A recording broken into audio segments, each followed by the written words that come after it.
अस्सलाम वालेकुम एवरीवन। आज का हमारा टॉपिक है assessment of total uncertainty in final result और रूल नंबर 3 डिस्कस करेंगे। For power factor. यहाँ पे हमारे पास एक एग्जांपल बुक में गिवन है जिसमें रेडियस ऑफ स्फीयर जो है वो 2.25 ये हमें मेजरमेंट या ये वाली रीडिंग जो है वो हमें दी गई है।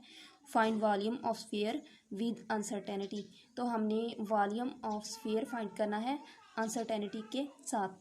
तो हम जानते हैं वॉल्यूम ऑफ स्फीयर का फार्मूला होता है 4/3 पाई आर क्यूब। तो 4/3 पाई की वैल्यू 3.14 होती है और आर हमें गिवन है यहाँ पे 2.25, वो यहाँ पे वैल्यू पुट करेंगे। उसके बाद इसकी जो फाइनल इसका रिज़ल्ट है वो हमारे पास जो वैल्यू आएगी वो 47.68875 आएगी। तो इसको अब हम राउंड ऑफ करेंगे तो देखेंगे सिग्निफिकेंट फिगर्स देखेंगे।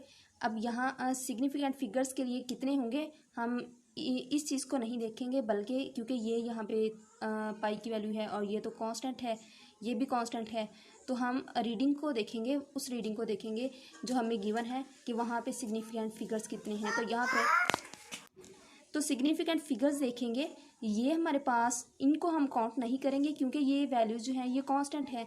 तो जो हमें रीडिंग गिवन होगी हम उसी रीडिंग में जो है वो सिग्निफिकेंट फिगर्स देखेंगे। यहाँ पे 3 सिग्निफिकेंट फिगर्स हैं तो 3 ही हम इसके आंसर में लिखेंगे। तो वॉल्यूम की जो फाइनल इसकी वैल्यू आएगी वो 47.7 सेंटीमीटर पर क्यूब आएगी। अब हमने अनसर्टेनिटी फाइंड करनी है, तो सबसे पहले अनसर्टेनिटी के लिए हम रेडियस में फाइंड करेंगे अनसर्टेनिटी। तो अनसर्टेनिटी का फार्मूला होता है परसेंटेज अनसर्टेनिटी फाइंड करनी है, तो least count divided by measured value multiplied by 100, ये परसेंटेज अनसर्टेनिटी का फार्मूला होता है। तो हमारे पास लीस्ट काउंट यहाँ पे क्या है 0.01, मेजर्ड वैल्यू 2.25 है और मल्टीप्लाई कर दिया हमने इसको 100 से, तो ये हमारे पास 0.4% रेडियस में जो है वो अनसर्टेनिटी आ गई। अब रेडियस में तो अनसर्टेनिटी फाइंड कर ली हमने। अब हमने अनसर्टेनिटी फाइंड करनी है वॉल्यूम में। तो वॉल्यूम में फाइंड करेंगे। वॉल्यूम में फाइंड करने के लिए आर की पावर देखें 3 है, तो यही हमारा रूल है कि हमने पावर से मल्टीप्लाई कर देना होता है जो हमने अनसर्टेनिटी फाइंड की होती है। तो हमने आर में जो अनसर्टेनिटी फाइंड की वो 0.4% आई। इसका मतलब ये है कि पावर इसकी 3 है, तो हमने 3 से इसको मल्टीप्लाई कर दिया, तो ये हमारे पास 1.2% आ गई। अब ये 1.2% किसका है, वॉल्यूम में फाइंड कर रहे हैं, तो वॉल्यूम की जो वैल्यू हमारे पास आई है वो 47.7 आई है। तो 1.2% इसका लेंगे, वो कैसे लिखेंगे 1.2% ऑफ 47.7, तो 1.2 डिवाइडेड बाय 100 और ये हमारे पास आ जाएगा 0.6। अब हमने फाइनली इसको लिखना कैसे है, ये हमारे पास अनसर्टेनिटी आ गई है वॉल्यूम में, तो हमने इसको लिखना है 47.7 जो हमारे पास वॉल्यूम की वैल्यू आई है, प्लस माइनस करके ये जो अनसर्टेनिटी आई है 0.6 है, तो प्लस माइनस करके 0.6 सेंटीमीटर क्यूब लिख देंगे। ये हमारे पास फाइनल अनसर्टेनिटी निकल आई। अब हमने इसका 4th रूल डिस्कस करना है for uncertainty in average value. अगर हमने एवरेज वैल्यू में अनसर्टेनिटी फाइंड करनी है तो फिर क्या करते हैं, mean deviation is the uncertainty.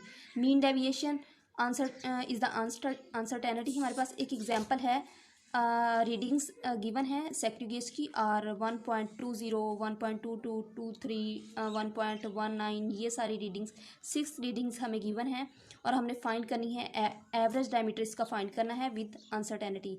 तो सबसे पहले तो हम इसकी एवरेज वैल्यू लेंगे। ये रीडिंग्स की एवरेज वैल्यू निकालने का फार्मूला क्या होता है, एवरेज निकालने के लिए अच्छा सेक्रिगेज जो है इसका लीस्ट काउंट जो है वो 0.01 मिलीमीटर में ये होगा, लेकिन अगर सेंटीमीटर में होता तो ये 0.001 होता। तो ये सेक्रिगेज का लीस्ट काउंट है।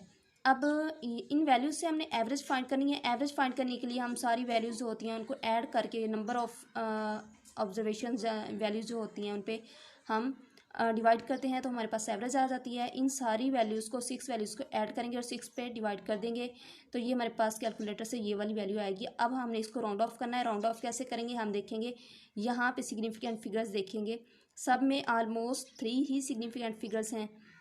यहाँ पे देखें डेसिमल प्लेसेस जो हैं डिजिट्स कितने आ रहे हैं डेसिमल के बाद, तो 2 आ रहे हैं सब में। तो यहाँ पे हम फाइनल में भी 2 डिजिट्स तक ही लिखेंगे डेसिमल की। अब हमने क्या करना है, डेविएशन फाइंड करनी है, क्योंकि mean deviation is the uncertainty. तो मीन डेविएशन तो तब हम फाइंड करेंगे जब हमारे पास डेविएशन आएगा। डेविएशन क्या होता है, डिफरेंस होता है। ये जो फाइनल ये वैल्यू जो हमारे पास एवरेज वैल्यू आई है, इसका हर रीडिंग के साथ जो डिफरेंस है उसे हम डेविएशन कहेंगे। तो सबसे पहले 1.20 है, तो 1.20 का 1.21 के साथ हम डिफरेंस देखेंगे।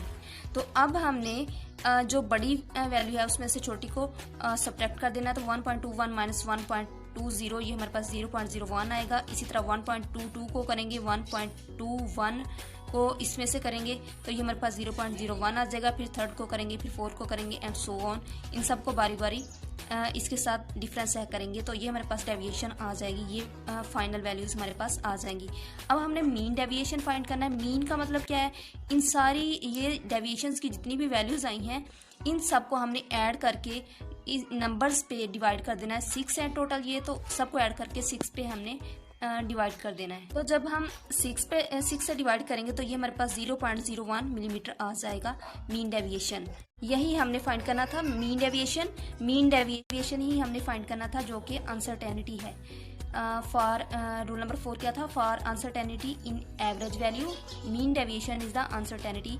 तो मीन डेविएशन हमने फाइंड किया, यही अनसर्टेनिटी होगा। रूल नंबर हमारे पास 5 है। रूल नंबर 5 क्या है, for uncertainty in timing experiment. तो अनसर्टेनिटी इन टाइम पीरियड हम फाइंड करेंगे। एग्जांपल हमें बुक में गिवन है, टी हमें दिया गया है 54.65, 30 वाइब्रेशंस के लिए एन नंबर ऑफ वाइब्रेशंस 30 हैं। लीस्ट काउंट इसका 1/10 है या 0.1 सेकेंड कह सकते हैं। और हमने टाइम पीरियड जो है वो फाइंड करना है अनसर्टेनिटी के साथ। अब अनसर्टेनिटी इन टी हमने फाइंड करनी है, तो इसका फार्मूला क्या है, एब्सोल्यूट अनसर्टेनिटी या least count of stopwatch divided by total number of vibrations. तो small T divided by N, ये हमारे पास वैल्यू गिवन है 54.6 सेकेंड और 30 वाइब्रेशंस हैं, ये हमारे पास 1.82 सेकेंड आ जाएगा। अब अनसर्टेनिटी इन टी या टाइम पीरियड में फाइंड करनी है, तो ये हमारे पास लीस्ट काउंट है 0.1 सेकेंड स्टॉप वॉच का और 30 वाइब्रेशन से हमने इसको डिवाइड कर देना है, तो ये हमारे पास 0.03 सेकेंड आ जाएगा। सो टाइम पीरियड टी हमारे पास कैसे लिखेंगे हम इसको, फाइनली हम इसको लिखेंगे 1.82। ये हमारे पास जो वैल्यू आई है 82 प्लस माइनस करके ये अनसर्टेनिटी सार लिख देंगे 0.03 सेकेंड। यहाँ पे अगर हम इनको डिजिट्स को देखें तो 3 है, यहाँ पे 0 लगा दें तो कोई फर्क नहीं पड़ेगा, तो 0 भी यहाँ पे लगा सकते हैं। अब हम देखते हैं uncertainty in T will be smaller. कब ये स्मॉलर होगी टाइम पीरियड में टी, जब least count should be small, जब लीस्ट काउंट कम होगा और N should be maximum, number of vibration should be maximum. तो ये था हमारा आज का टॉपिक। अगर आपको वीडियो अच्छी लगे तो लाइक कर दें, शेयर कर दें और सब्सक्राइब